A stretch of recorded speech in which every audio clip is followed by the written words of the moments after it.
Hello, friends. This is Dave Hurwitz, executive editor at ClassicsToday.com, here with part 8 of the Haydn Symphony Crusade, the last in the trilogy of symphonies, subtitled Morning, Noon, and Night, based on the times of the day that Haydn wrote to introduce himself and the new orchestra to his patron, Prince Esterházy.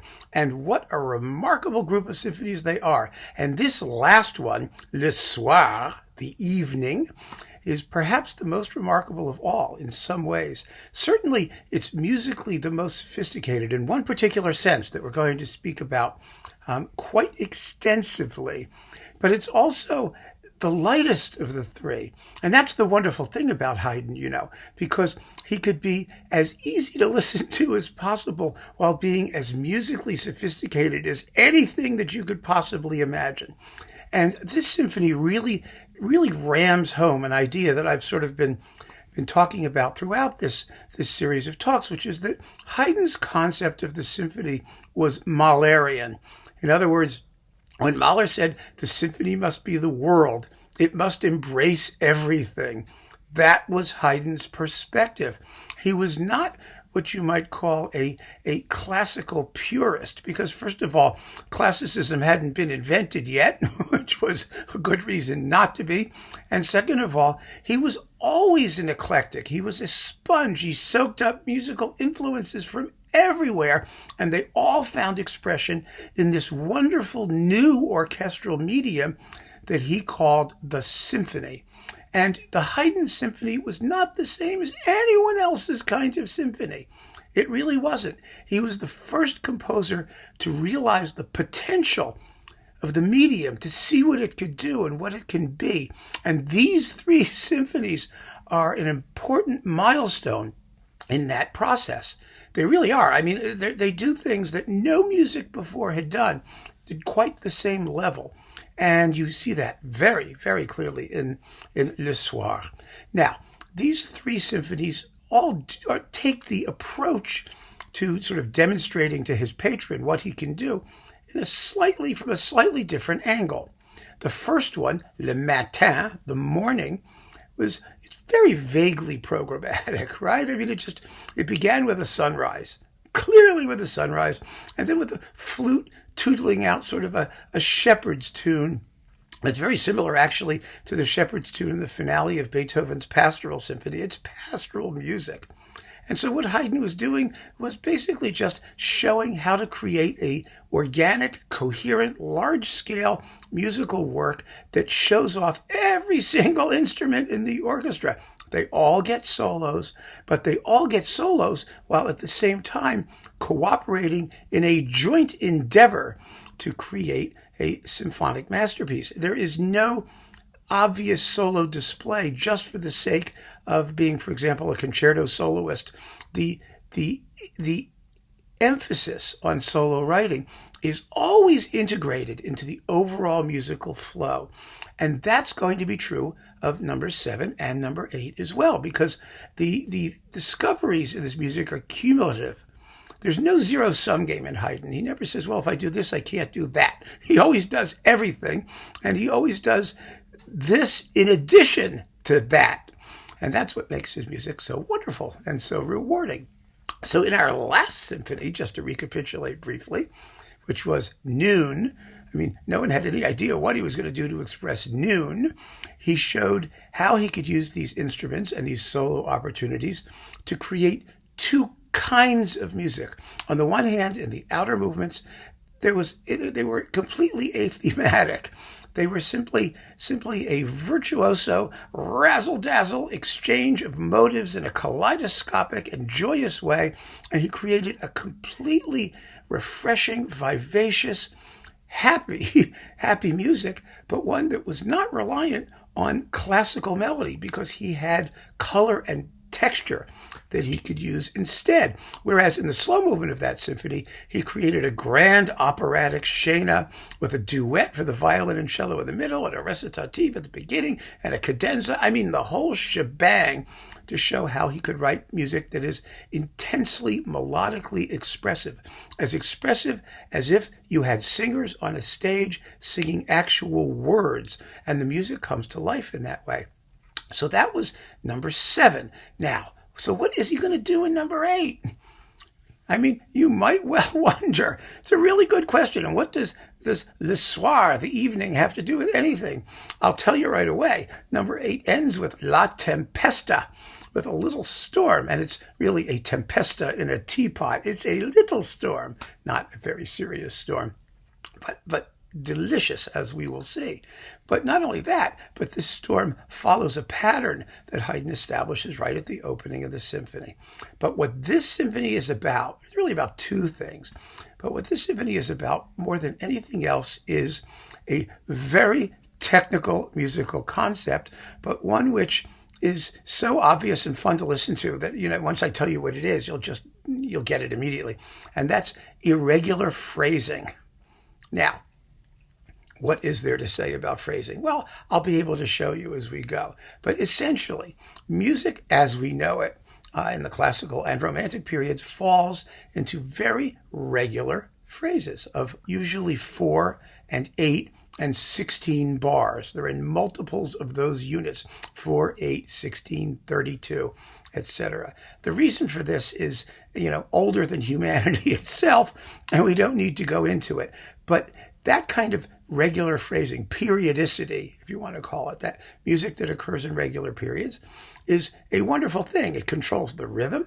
It controls the harmony. It lets you know where you are in a melody.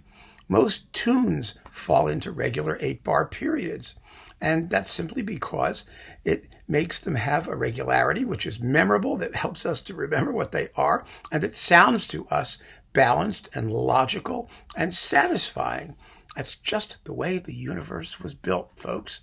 And so you have to just accept it and get used to it.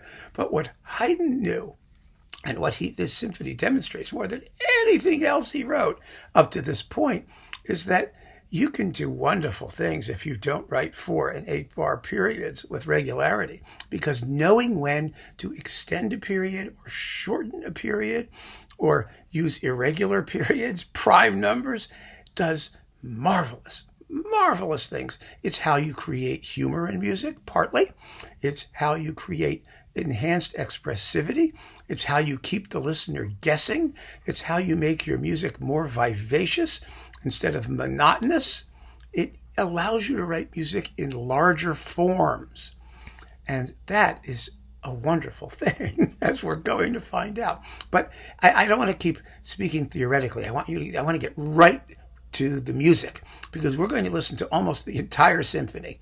I mean, I'm going to cut out repeats and things, but essentially you'll hear extended bits of every movement, because in order to appreciate what Haydn does, and that he lets you hear what he does, you have to hear extended bits. So how does he take this wonderful symphonic concept and this orchestra full of incredible soloists, virtuosi, all of them, of their day, and use it to tell us something witty and wonderful about irregular phrasing? Well, let us start with the first movement. You may recall that Symphonies 6 and 7 began with slow introductions. They were somewhat imposing, their first movements. They were extended. They were highly developmental. Haydn is always highly developmental. This first movement begins straight off, allegro molto, quickly, with a tune. It seems like a folk tune. And in fact, we know what the tune is. The tune is, let's start at the beginning, shall we? No, I'm not going to the beginning. This is not a Michener novel where, you'd start with the creation of the universe and then, after the first 400 billion years in 6 chapters, you wind up in Chicago. No. But in 1759, 2 years before these symphonies were written, Haydn's sometime acquaintance and partial housemate, Gluck. Remember Gluck? He was the great opera reformer who wrote Orfeo and Eurydice. Gluck actually got his start, first of all, composing sort of Baroque opera seria, like Handel's operas, those big, long Baroque operas. But then he started writing what they called opera comique in French. Now, an opera comique, in German it would be a Singspiel, is just a musical. It's a play with songs and plenty of dialogue. And in 1759, he wrote an incredibly popular one called Le Diable à Quatre, the Devil to Pay. And the Devil to Pay is just one of those silly little fairy tale type stories where a sort of sorcerer or alchemist tries to teach an obnoxious, snotty, aristocratic marquise a lesson by having her, transforming her into a mere fishwife and allows a kind-hearted, lovely, charming fishwife to become the marquise. And once the marquise has learned her lesson about humility and poverty, he switches them back. That's the story. It's very straightforward. And in this greatest hit from 1759, because it was immensely popular, it was first performed at the empress's or emperor, whichever it was in Austria, their summer palace, and spread all over the empire and all over Vienna. And Haydn certainly would have known it. Haydn sort of grew up after he was kicked out of St. Stephen's, boys' chorus when his voice changed and had to make a living. He found residence in Gluck's house. He was living up in the attic with the roaches and the rats, and a crappy little piano, and teaching himself how to become the world's most original composer. And down in the nicer rooms was Gluck, actually. So they knew each other for Gluck's entire life. They were on very friendly terms. They respected and admired each other's music. And the biggest hit from Le Diable à Quatre was a little aria, tiny little aria called I Don't Much Like Tobacco. Je n'aimais pas le tabac beaucoup. Je prenais peu, souvent point du tout. I don't like tobacco. I didn't actually, if we want to do the verb tenses correct, I didn't like tobacco very much. I only took a little, often none at all. That's the opening line. And if we go to our handy score, because there's no performance of the Diable à Quatre recorded, but if you're an obsessive compulsive like me, you take out your handy Gluck critical edition of Le Diable à Quatre, and you go to page 30, and holy crap, there it is, the opening movement of Haydn's Symphony number 8, Le Soir. And here is the tune. There it is. Can you see that? That's the tune that Haydn is going to use as the opening movement of his symphony. Believe it or not. And, we only know about this, thank God, because some really serious scholars, they decided to do a Gluck critical edition, and people, the Haydn scholars and the Gluck scholars ran into each other. I mean, we really have no idea just how much stuff Haydn might have stuck in his symphonies that may have been an in-joke or a contemporary reference. Music is full of these things, not just Haydn's. And the only way we find out about them is fortuitously if someone does a critical edition or we discover the original work that some of this music was based on. And in this case, we know. And oh, what a wonderful thing it is that we know. Not just because Haydn borrowed from Gluck. He also did a setting of Che farò senza Euridice, the big aria from Orpheus and Eurydice, as a baritone trio at one point, and he produced the opera. He produced Gluck, and he was very heavily influenced by Gluck. So that is the tune that you're going to hear at the start of this symphony. But there's something so much more amazing about it. It's not just that Haydn borrows a tune. This is a very light tune. It's in 3/8 meter. Now, 3/8 meters, 6/8 meters, these are light meters. Why? Because they're in triple time. They're like waltzes. 1, 2, 3, 1, 2, 3, like that. But they're fast dance meters. It's ta-ta-ta-ta-ta-ta-ta-ta-ta-ta, like that. Very, very quick and very, very light and rhythmic, and not at all suited, you would think, to a serious symphonic argument. But what Haydn does in this movement is he invents something that was going to revolutionize the musical universe. And he does it in the lightest, most jocular way. And that's what's so great about this. He can be like incredibly sophisticated and intellectual, and at the same time amazingly popular and approachable and instantly memorable. And that's what this is. What is this principle that he invents? It's monothematic sonata form. Oh, yes. Such a complicated concept, you would think. Well, it isn't, it isn't. As you know, sonata form has two subjects usually, an opening subject and a second subject, and they serve as the principal thematic material for a movement in sonata form. Monothematic sonata form is just what the name implies. It only has one theme. Now, the problem with that definition is that actually monothematic sonata movements seldom have one theme. They really don't. What it means in real life, and what you will hear so clearly in this movement. So don't worry about the confusing terminology. You're going to hear exactly what it means. What it means is that all of the themes in the movement, and there are always more than one. I mean, nothing is ever written on one theme, unless it's one tune for like a song. But no extended work is always written on one theme, is that the themes are all related. They audibly derive from each other. And another way of saying that is that the music starts developing from the very first bar. Sonata form, as it later came to be known, was a sectional thing. You have an exposition with the themes, a development that develops the theme, a recapitulation that recapitulates the themes. Haydn didn't know any of that, and he didn't care, and most of his music does not follow it with that kind of sectional strictness. Later composers did. Haydn did not. Haydn's music was so developmental, he began doing things immediately, right from the start. And one of the results of that process is what we call monothematic sonata form. That is, if the themes had enough potential and generational energy in terms of generating new themes and other ideas, he didn't bother with writing another one. In the second subject, he could just stick with the first one and create new things out of it in an ongoing basis. Now, the music is still articulated harmonically in these three sections that I mentioned, because that's a harmonic process. But the thematic process that runs parallel to it, that defines the what you hear on the surface of the music, that in itself is all based on, I don't very much like tobacco. That's what it is. And you can be damn sure that Prince Esterházy and everyone who was listening to the symphony knew that's what it was.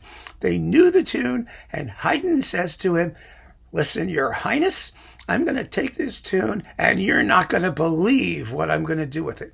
All while preserving, and this is critical, all while preserving that light, happy character of the music.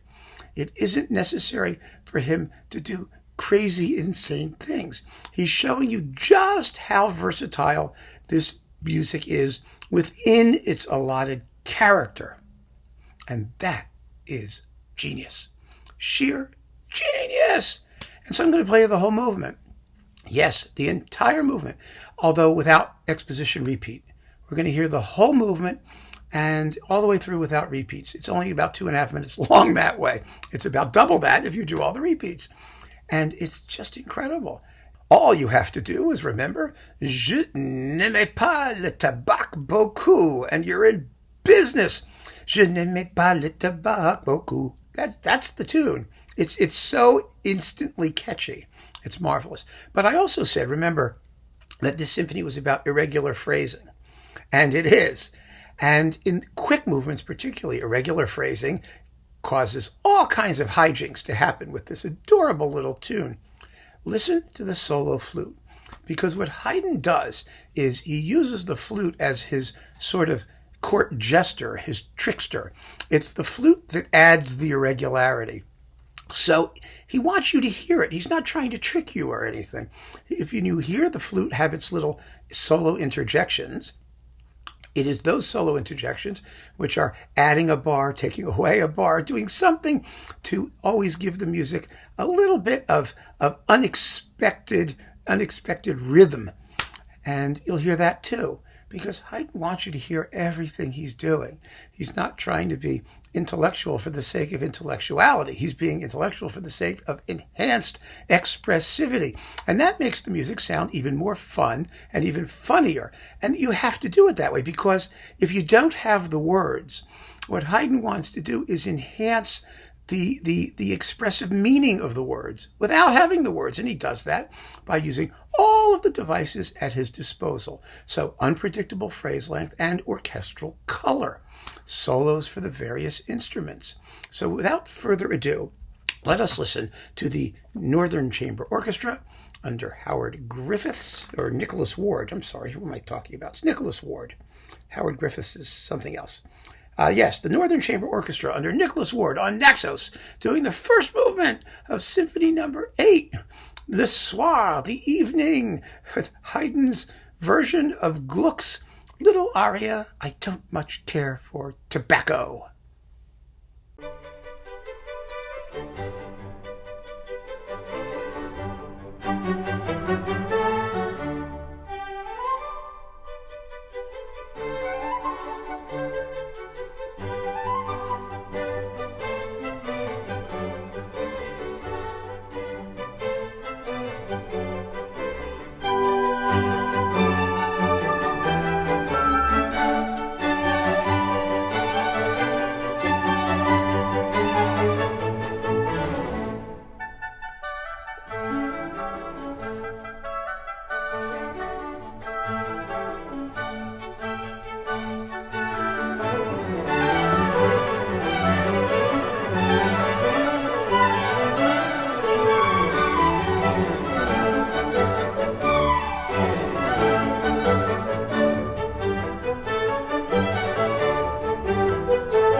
Delightful.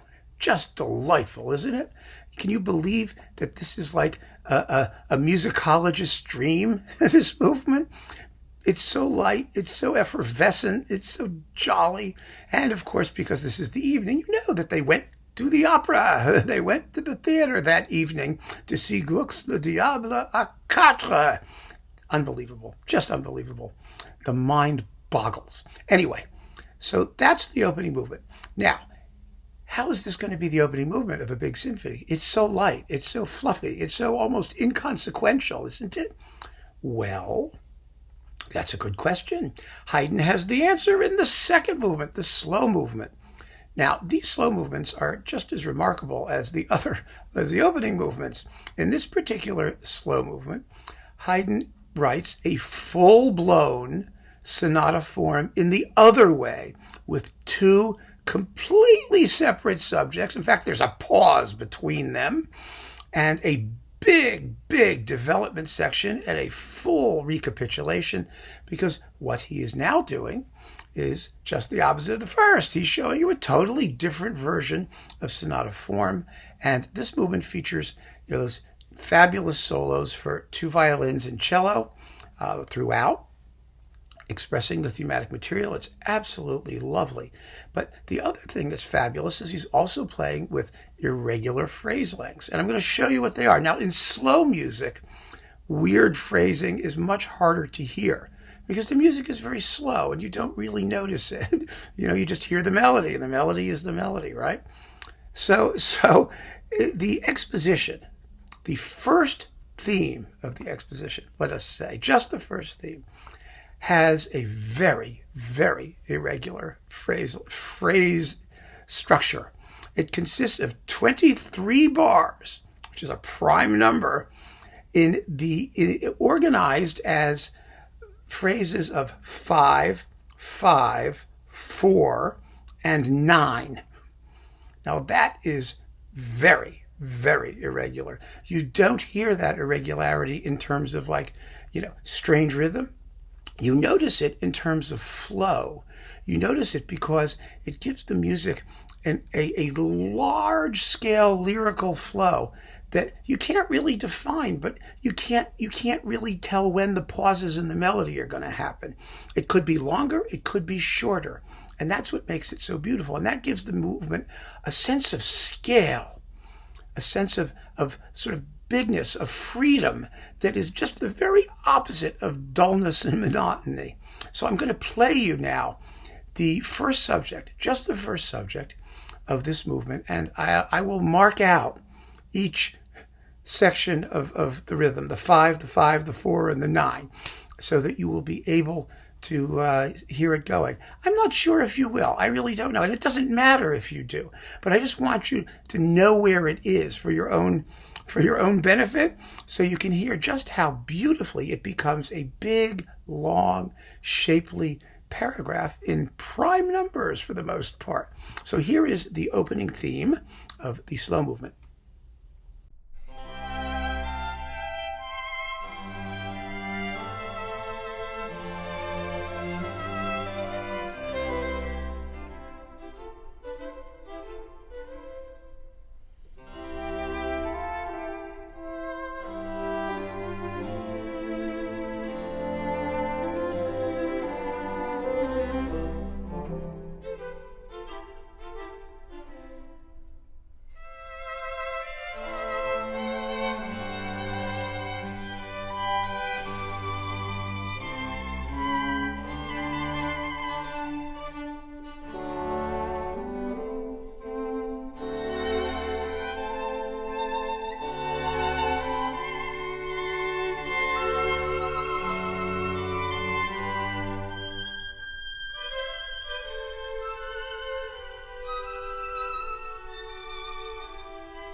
And the other thing we need to hear about this movement is the development section, which is amazing.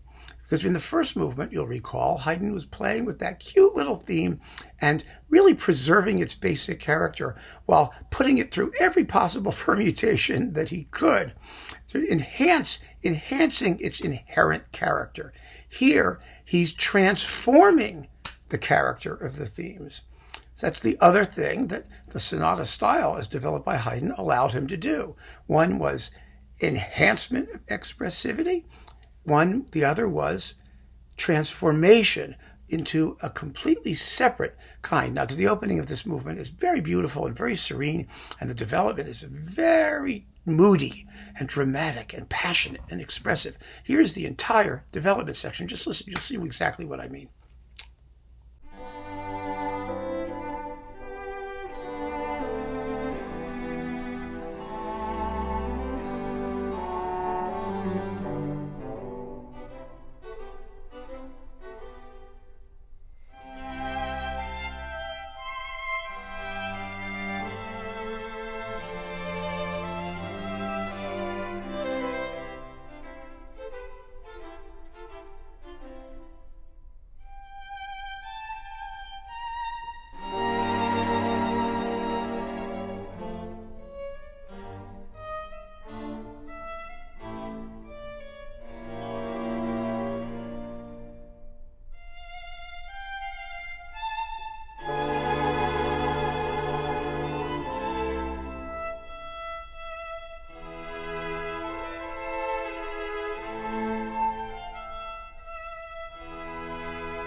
So, two completely different kinds of sonata form movements to lead off the symphony, and there are still two movements to go. You can say, I think, without much being challenged too much, that the heart of this symphony, as it was in the previous symphony, is the slow movement, because it's the most highly developed, the most expressively varied, and the most intense. The opening movement's just very light. Now, the minuet is a fabulous exercise in the difference between regular phrasing and demented phrasing. The actual minuet itself is in perfectly regular 4 and 8 bar periods. In fact, to drive home the fact, just when you think the minuet is over, Haydn adds a little 4-bar coda or tail. It's just absolutely in 4 bars. It's just 1, 2, 3, 1, 2, 3, 1, 2, 3, 1, 2, 3. 4 bars. That's it. It's as plain as day. But the middle section, the trio, of course, features the double bass solo, because all of these symphonies have double bass solos in the middle sections, the trios of their minuets. And the double bass is, of course, a kind of grotesque, clunky instrument. And so Haydn writes grotesque, clunky music for it. And in this case, the grotesquerie is the unbelievably weird phrasing.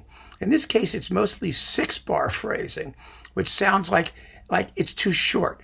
All of the melodies seem like they should go on longer, but then they stop for no apparent reason. And it's the double bass's fault, as you will be able to clearly hear for yourself.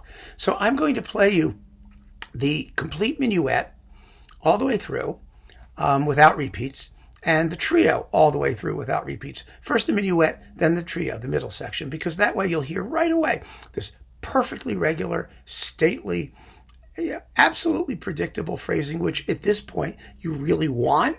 You want to have an island of stability and predictability in this ongoing sea of change. And then the middle section, which is completely wacky, absolutely wacky, with its weird sonorities from the double bass. And it's just marvelous. Absolutely marvelous.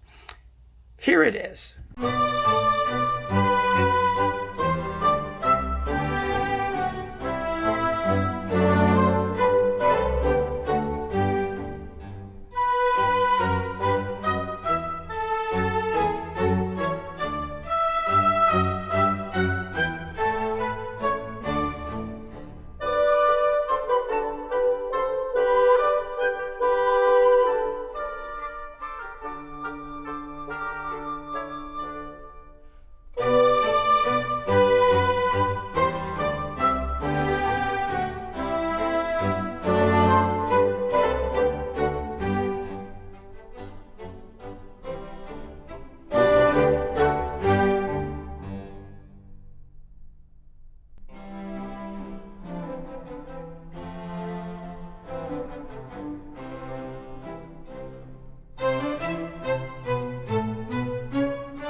Get the difference?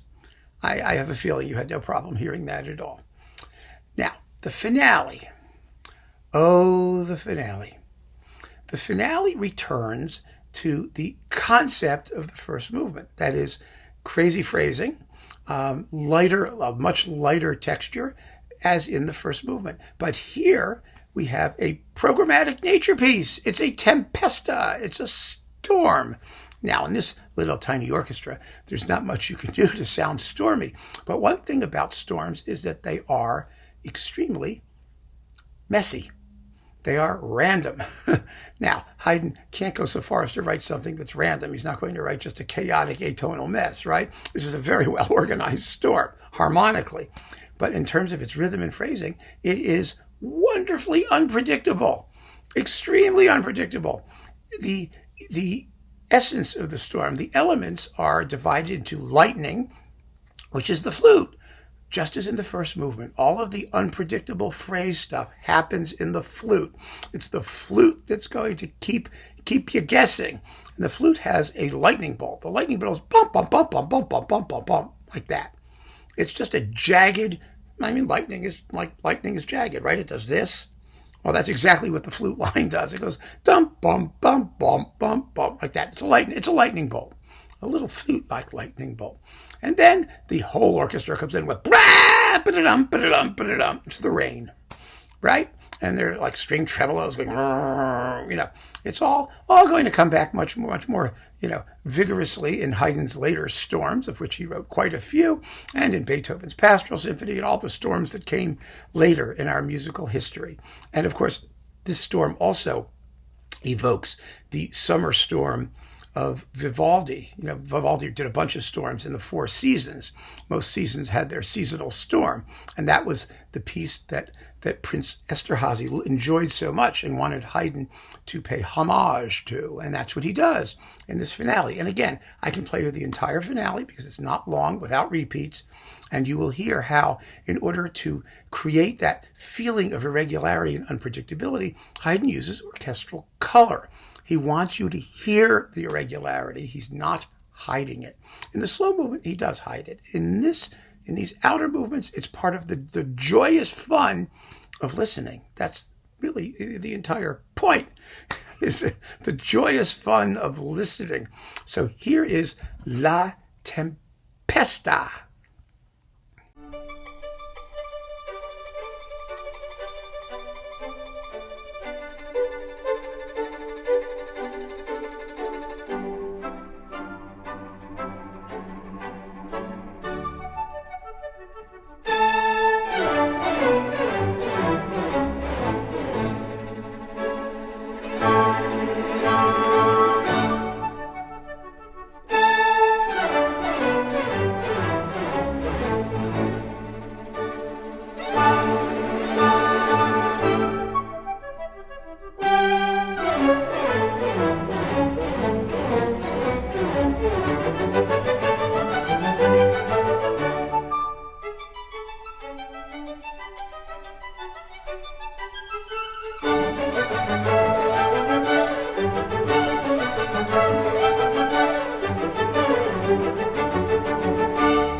So, get it? I mean, it's just delicious. Absolutely delicious. It's so much fun. And with this sort of lighthearted romp through from Gluck to a thunderstorm, Haydn brings this incredible trilogy of symphonies to a close. And here, again, like all these symphonies, he's using orchestral color for musical purposes.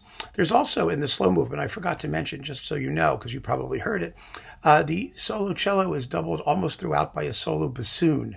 And the bassoon doesn't really get a lot to do in most of these works because the bassoon is playing along on the bass line all the time.